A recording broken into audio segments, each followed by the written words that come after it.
Alrighty. I just want to welcome everyone. Thank you for agreeing to be part of this. We appreciate your willingness to participate. I'm Catherine, so I'm going to be the moderator. And then with me are Lily, who's going to be the note taker, and Michael, who will be a note taker and assistant moderator.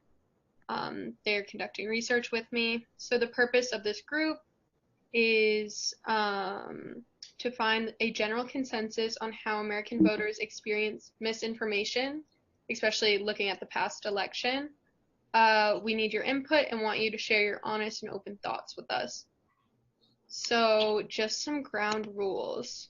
We would like everyone to participate equally, preferably. If we haven't heard from anyone for a while, we might ask them a specific question. There are no right or wrong answers. We're just really looking to find everyone's experiences and opinions. They're all important. Speak up whether you disagree or agree with someone else. We want to hear a wide range of opinions. What is said in this room will stay here, so we want you all to feel comfortable sharing. And we will be recording the group. We want to capture everything we have to say, but we won't identify anyone by name in our report, so everyone will remain anonymous. Is that all good?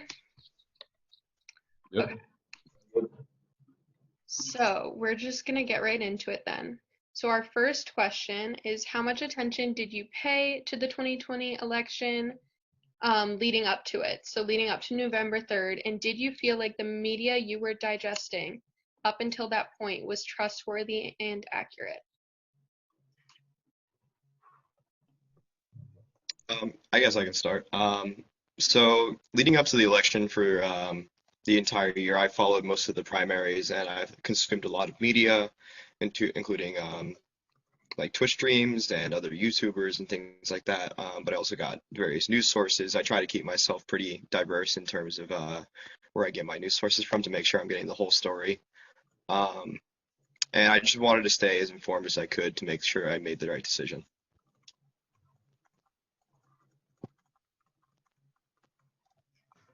I guess I'll go next.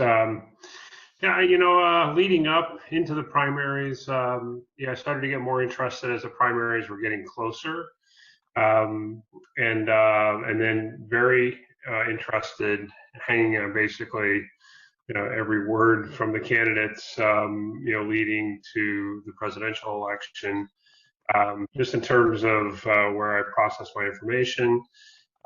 News media, primarily Boston Globe, CNN, a little bit of Fox, just for some counterpoint. Kind of traditional media, not a whole lot of YouTube. Some, I helped with one of the campaigns, so some volunteer work. So I did some YouTube, and some streaming, from the candidate's website.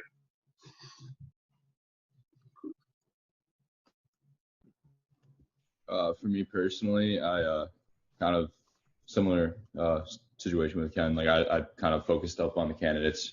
I watched a lot of footage with both of the candidates and just wanted to see primarily what they said. So I took a lot of accountability from their own words. I really wanted to listen to them, all their addresses that took place. I didn't just stick to one candidate. I kind of listened to both. I wanted to get a better idea behind each other's agendas and beliefs. However, I kind of listened to a lot of influencers and people streaming on YouTube. But also I feel like a lot of people are expressing their political beliefs through their First Amendment rights. And I feel like they do that a lot on Instagram. So I feel like today, nowadays, through social media is one of the biggest ways that we consume our information. So I feel like that was a huge part, just seeing what other people say, the community's beliefs behind that. And then Catherine, I believe you asked, do we feel like, one of the questions you asked was, what are they reliable or something? You said you're did you find it trustworthy? Is that what you said? Yeah, I was kind of wondering if the media you had ingested leading up to November 3rd, did you feel that it was accurate or trustworthy? I mean, to answer that question, I thought this election was the most divided it's ever been in probably U.S. history, or one of the most. Definitely all that we've been alive, us college kids in this conversation. But I don't know. I felt like there was a lot of bias on both sides. so it's kind of hard to like see like the 100% truth behind things.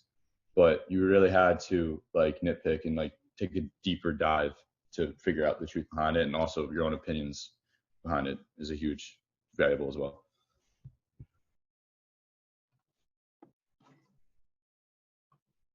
Anyone else?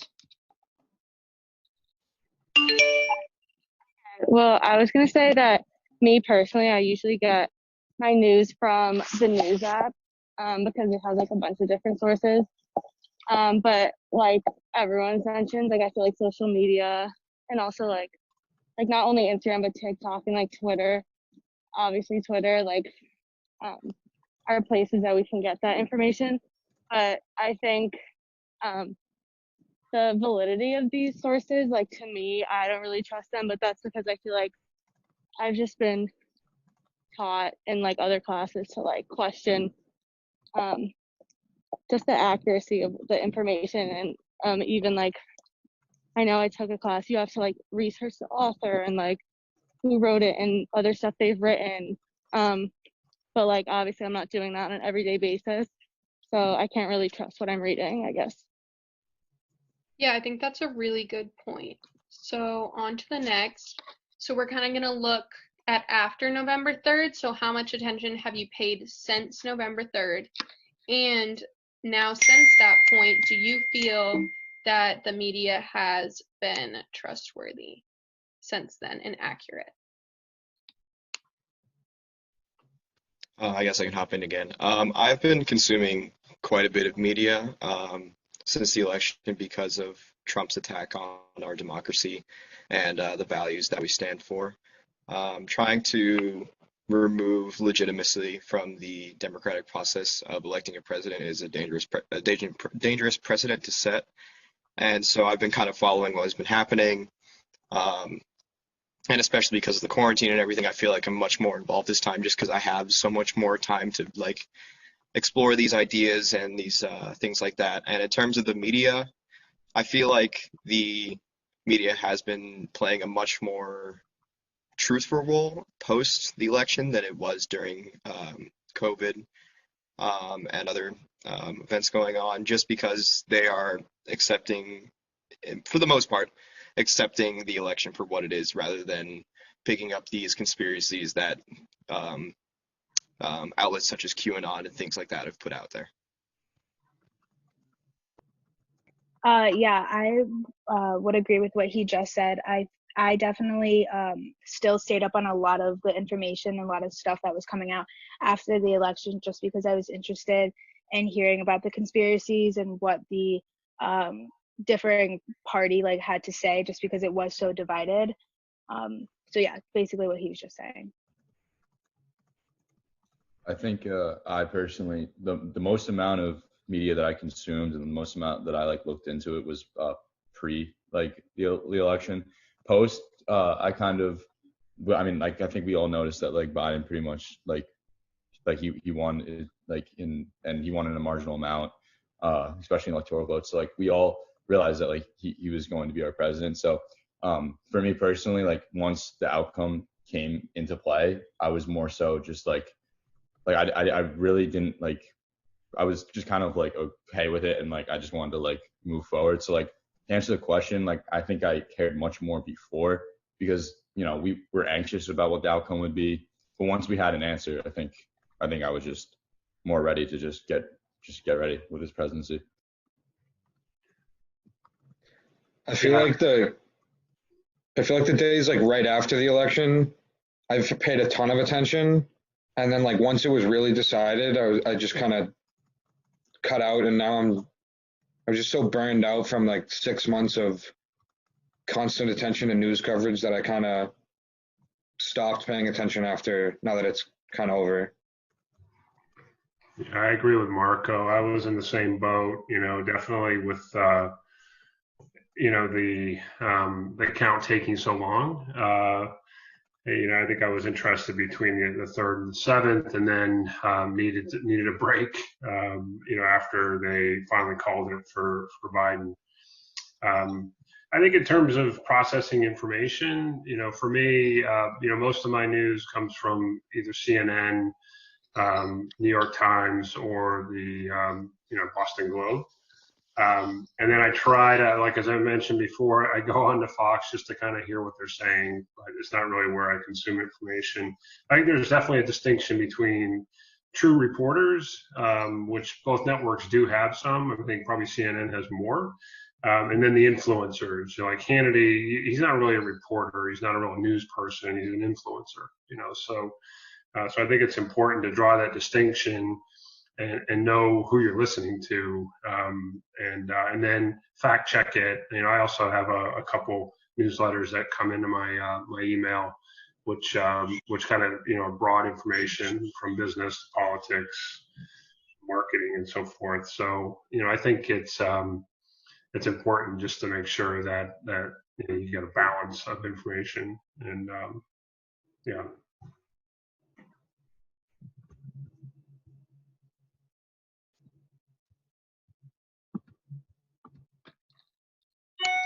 Okay, so some of you did already touch on this, but maybe we'll just go around and everyone can say their main source of getting news regarding the election. So this doesn't just go down to like a news network. This could be social media, this could be a news network, it could be a newspaper, government officials, wherever you feel you digest the most news, and you can say multiple. Just go around and say. I think I already mentioned mine. I mean, for me, it's like Twitter. I mean, like in serious times of like for instance, like COVID, like that was serious, like especially during quarantine lockdown. And then but like I try to stay away from Instagram because like I don't want other people's opinions to like get in my head really. Like I want to formulate my own opinions from like the actual situations that are happening.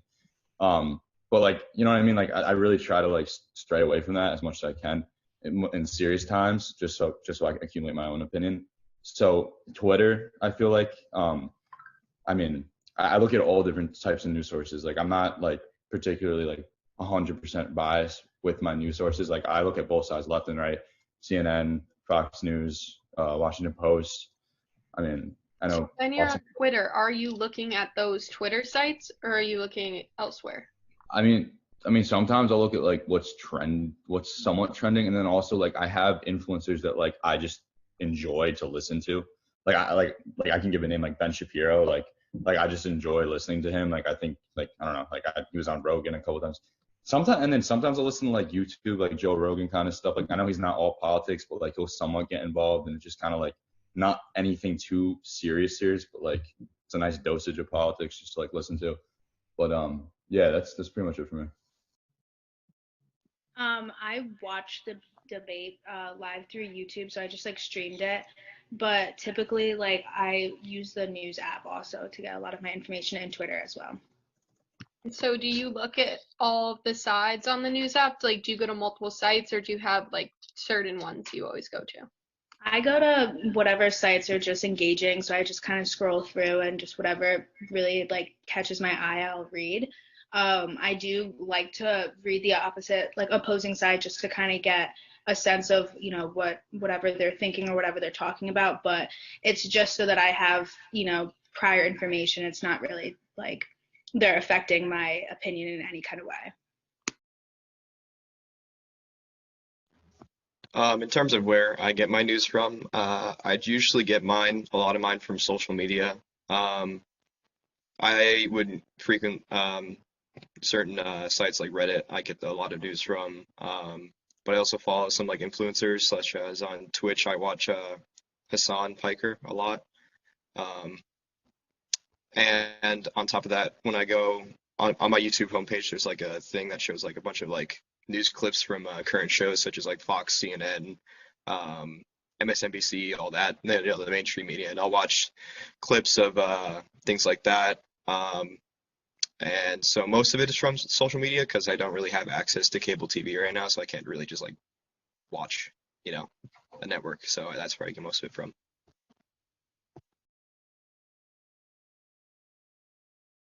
I get most of mine from like Washington Post, I guess NBC.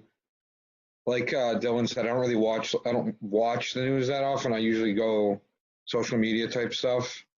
So I'll go to their websites via like, I don't know, an Instagram link or sometimes those like Snapchat shows, I guess.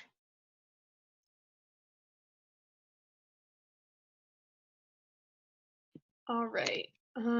So do you believe that any of those sources may have spread misinformation about the integrity of the election, and if so, how?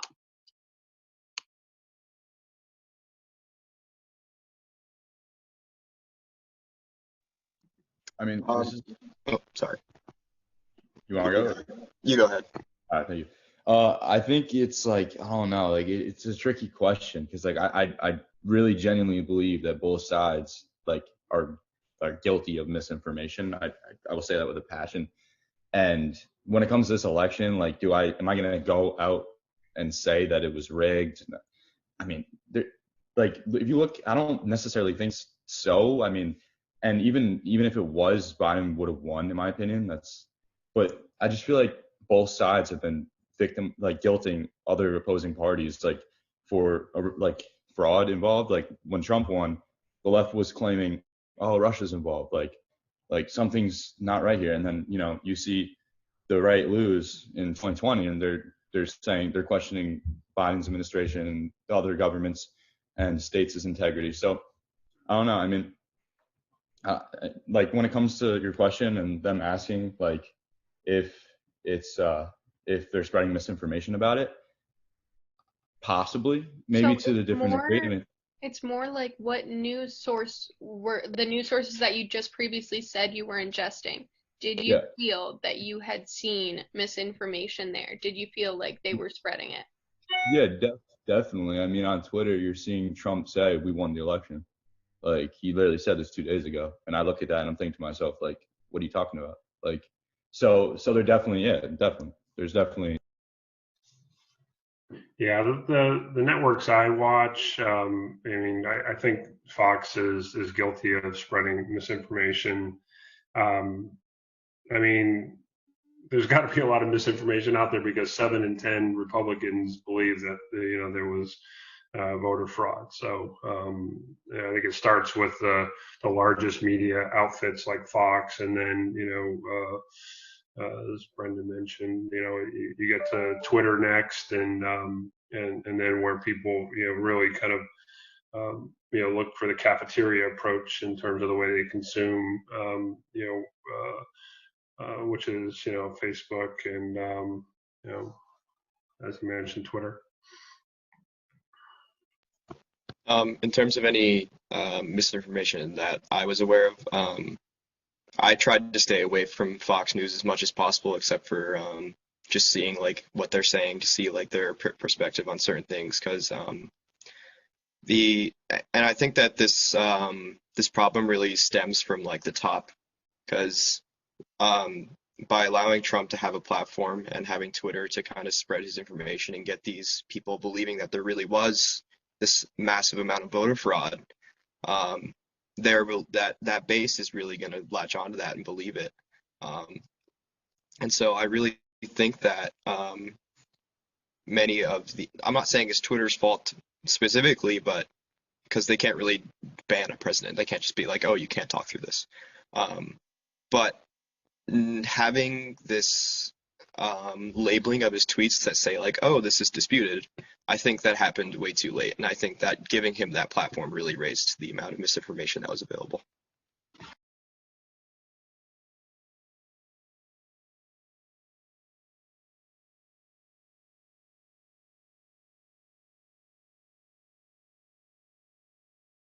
Anyone else?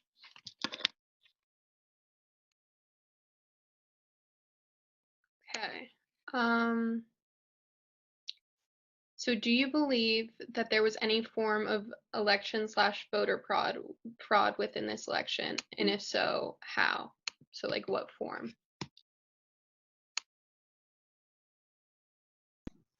All right, so before I said, do I like? I remember I kind of gave my hints in my opinion. I said, do I really think that if there was voter fraud, would it impact the outcome of the election? I said no. So like me implying, I haven't really revealed my thoughts on like whether if I think it exists yet. I'll answer that right now. Personally, I think that there probably was. Honestly, I think that there's fraud every election.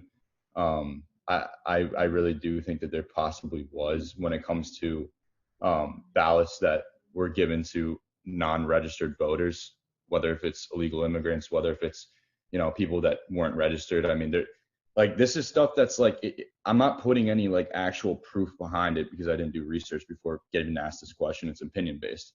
But like, I personally do believe that there was some sort of interference. I mean, I think it's like, it happens every year, every election, but I don't think it would have depicted the outcome. And yeah. Yeah, I think it's piggyback off of what he just said. I think that in every election there is going to be fraud, and I was very skeptical with the mail-in ballots because I thought that there definitely were going to be people that kind of, try to play around with that kind of stuff. But like he just said, I don't think it would have really mattered because I think especially this time around with the influx of so many younger kids or younger people just voting, like I already felt like I kind of knew that the election was going to teeter towards Biden. And so I don't think it would have really affected it at all. I think the amount of mail-in voting because of COVID just drove a lot of conspiracy theories, and I think we see what happens when you make it easier for people to vote. More people vote, and, so I think there's always going to be a small degree of voter fraud. I mean, it's unavoidable, but it's to how much can the system tolerate before you have fraud actually affecting the election. And I think whoever those 7 and 10 people are that are consuming information, I don't know where they're getting it from, but there's absolutely no proof of widespread voter fraud. So that's either a sucker is born every day, or the fraud is really something that conspiracy theorists are selling hard and on some of these alternate platforms like Parler and certain YouTube channels.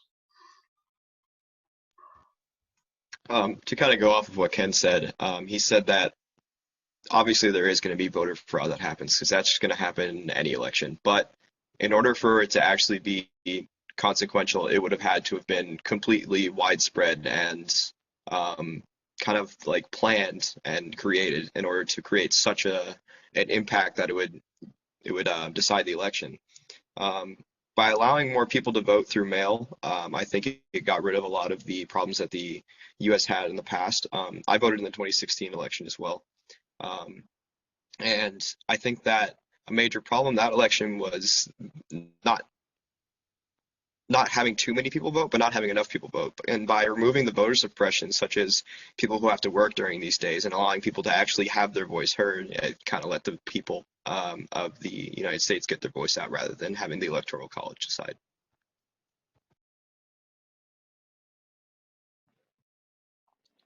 I think there was, like everybody else has kind of said, I think there was a little bit, but I don't think it was consequential. I think most of the claims just come from the fact that so many ballots were mailed in, which is just unprecedented. So it's so easy to claim that they could be invalid or whatever, or falsified. So I think I think mail-in voting is easier to commit fraud, but I don't think it was, if that makes sense.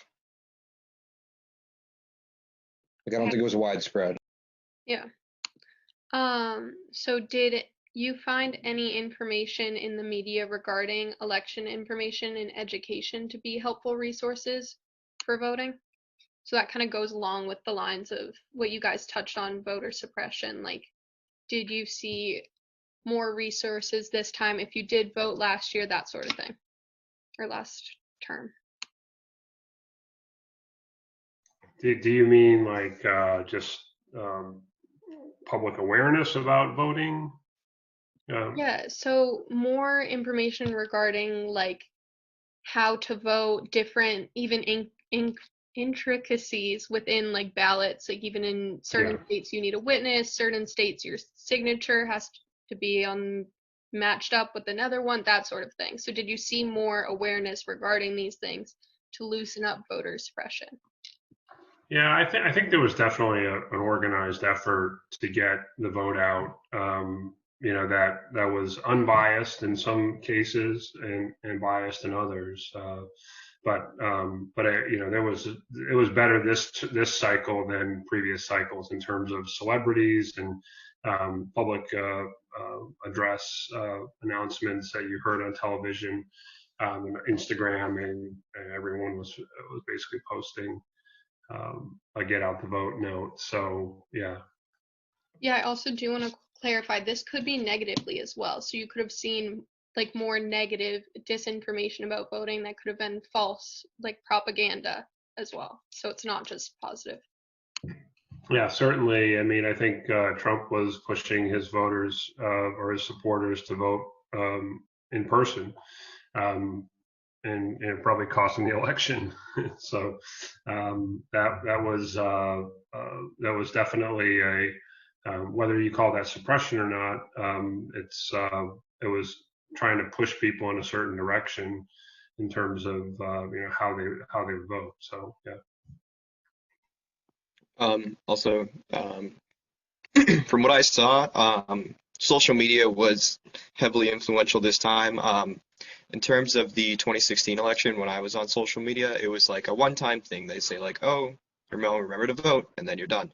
But in this election, I felt like every single time I opened social media, I was getting the reminder to go out, register. This is how to do it. This is your polling location. Also on TV, every single thing of sports that was going on, such as the NFL, was reminding people to go out and get their voice heard. In 2016, I feel like because the election wasn't such a divisive topic in our country, the fact that this country has been so hyper-partisan the last 4 years, this election had so much more weight and impact to it. So people really did want to get educated and make sure that their voice got heard. Yeah, I was just gonna say, I feel like because this time around, the generation that was voting for the first time was us, and we are the generation that is, heavily influenced by technology. So I think that's why a lot of like ads and just different kind of things like that were definitely more promoted, just because that is where you're going to get more of the attention from social media, because that's where we're on. So I think this time around, that's definitely that's what I saw, was like, especially on Instagram, like the ads, the stories, and the things like that.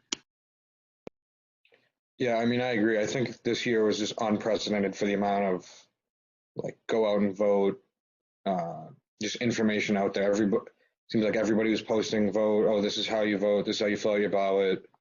This is how your ballot can be invalidated. All that type of stuff. So I think it's like Maya said. It's mainly because we're on social media so much more now. Yeah, I think that what everyone's saying here, I couldn't agree more. I think that this year was the most that, I mean, this is honestly like, it's tricky because like this is like the younger generation, right? That's coming in, and like social media is really becoming a huge part of politics. It's a game changer now. And you see all these social media outlets and platforms, like obviously Instagram, like was mentioned before, like they're showing their like voting polls, like the locations where you can go, how to register. Like people were like, I don't know, there's geotags, there's filters. It was just like everything was just it was just a big effort to make sure that everyone went out and casted their vote and their opinions.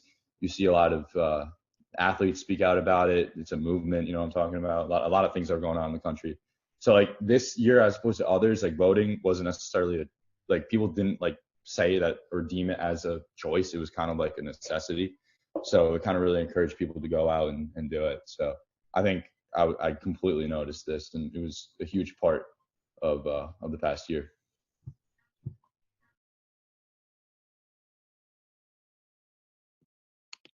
Okay, so how did this election and the way things went down make you feel in regards to your competence within our election system?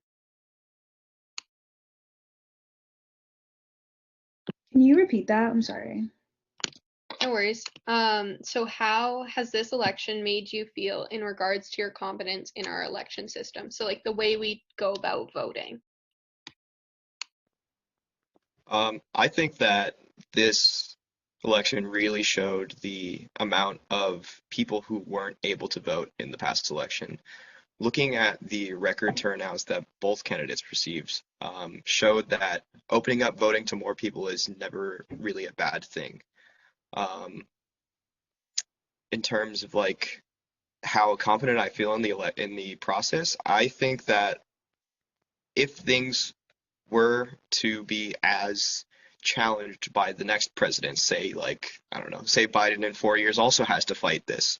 If they do the same exact thing, I really don't feel like I could have trust in the election, because if both sides are attacking the legitimacy of an election and how our democracy decides a presidency, who's to say some very charismatic, influential leader in the future isn't going to create some militia who tries to steal an election.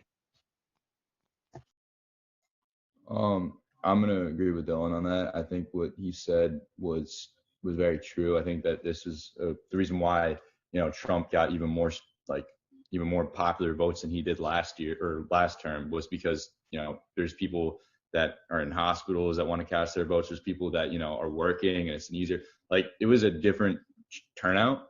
But to answer your question, does it give me confidence, or the way that I look at it, do I have trust in the electoral system? Personally, after this election, I kind of lost more.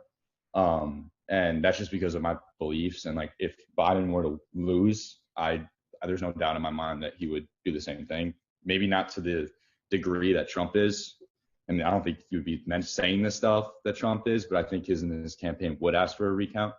And so like, that's my beliefs. I mean, I think that, it was a different turnaround for our country, to have like a lot of dependency on other people that are counting these votes. So it was just a different time in U.S. history, and I just don't trust it as much. Yeah, I think that this shows when you open up more avenues for voting, you have more participation, and then I think what you can see, after 2-3 weeks after the election now is, this was a pretty fair election, and I do have confidence. I think it's probably the, one of the cleanest run in recent memory.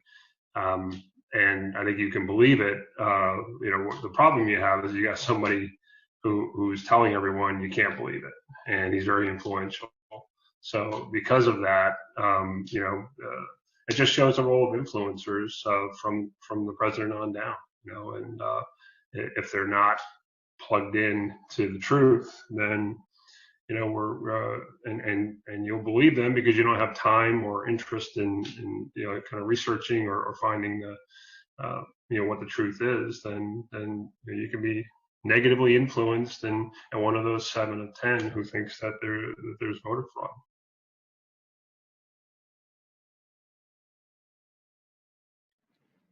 I agree with that, but I also think to a certain extent, like, because there is so much voter fraud, it's kind of hard to kind of find the source of that fraud, because it does come with every election. So, sorry, I didn't know what the exact question was. I was just going off of what you said. Yeah, I was just going to say I have always thought that there was a lot of flaws within the voting system, just because I don't think that now in 2020 we should be basing the election off of the Electoral College. I think especially since last election, like the Democratic Party, like they won the popular vote. So personally, I feel like that's what the United States should start basing the election off of, is those numbers and not necessarily the Electoral College, because I think like certain states that have this huge kind of, I don't know, like impact on like whether the election is going to go one way or another, it's just like not fair. So yeah. I actually think that's a really good point, and the question isn't just how do you feel about this election compared to the previous ones in America. You can also look at the different systems other governments have set up across the world and like how it is to vote here, the many different rules, and like you look at the past voter suppression, even if it was lessened in this election, I think it's not just how was it in 2016, it's worldwide. Like how do you think we handle it? I think that one of the main problems that the United States has is the existence of the two-party system. As somebody who's very far left myself, I feel like I don't really have a voice in the current Democratic Party. I feel like they've moved much more toward like a centrist idea rather than the ideals that I kind of share my view with in some Scandinavian and other European countries. Yeah, sorry. I think one note, just to add to my point before, is what was unprecedented in this election is the mail-in vote really helped to offset, true suppression that comes through gerrymandering. And, I think that was huge in this election. It just shows that, if you make it easier for people to vote, then you'll get more people voting.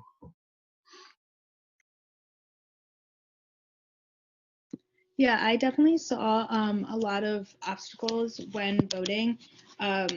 Actually, I was with Mia when she went to go drop off her ballot, and I noticed that the line was very long. It was like the last day that they could submit or that they could like give in their ballot, and I noticed like how long the line was, and I was just thinking like in so many like poor communities like cities and stuff like that, like Poughkeepsie, there's probably so much of like that kind of like time that people have to take out of their day because of like the lines and just like all these different obstacles that like probably poor community like people that live in poor communities have to face compared to like the suburbs. And I was thinking about like, because I'm from Connecticut, so like when I would go with my parents when they would vote, like when I was younger, like it was so easy. We just walked into my elementary school and walked right out. It took 5 minutes. But like people that are in cities have to kind of remember or try to like allocate their time because it is going to be more obstacles and more challenges that they have to try to overcome compared to like richer people, I think.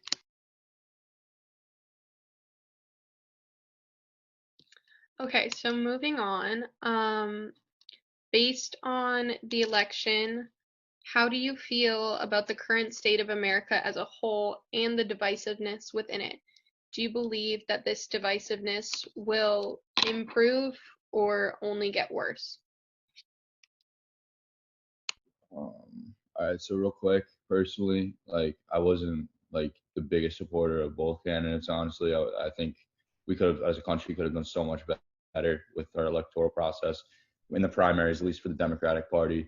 Therefore, being said, I'm coming out and saying that I'm not like the biggest Biden supporter, but me personally, I'm optimistic about his term. I want to be optimistic. He's my commander in chief, and if he does well, my country does well. So, and I do think that a new administration could be good for our country. But so I'm optimistic about it.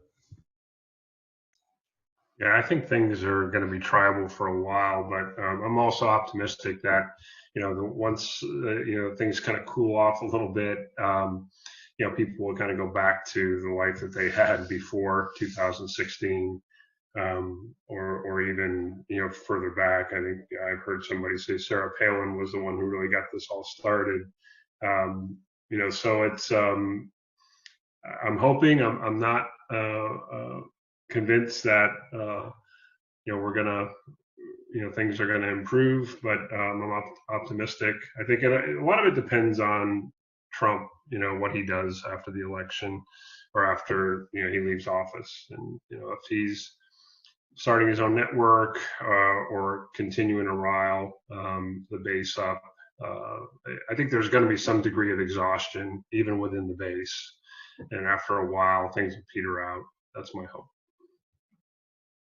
Yeah, I think that we can all agree that this election was definitely one of the most polarized elections that has happened in a very long time. And I think that's just because Trump did use social media, like his social media platform, to kind of talk with his followers and stuff like that.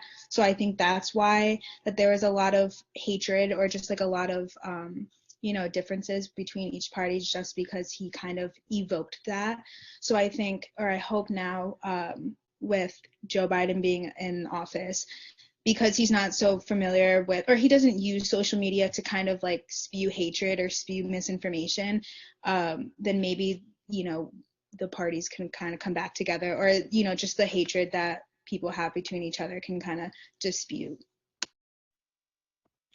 Yeah, going off that a little bit with the whole Trump and his Twitter base and everything. I think now that this base is kind of rooted into the Republican Party, that base that thinks like, oh, all Democrats are evil demons. That's going to stay around for a long time, and I think that it's going to take at least 2 terms until we come back to where we were prior to the 2016 election. So like the Obama-McCain election, things like that. Um, and I think that this country is just going to continue to be very hyper partisan in terms of the Biden administration, at least until there's another charismatic leader that comes into the Republican Party who can rile up such a base, um, like Donald Trump did, but without the same intensity and hatred for the other side that he did.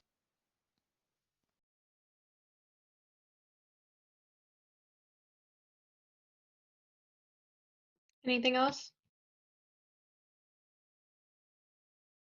All right, if that's all, we just want to thank you all for coming and participating. We really appreciate it, and we appreciate all your insights. You are all free to go.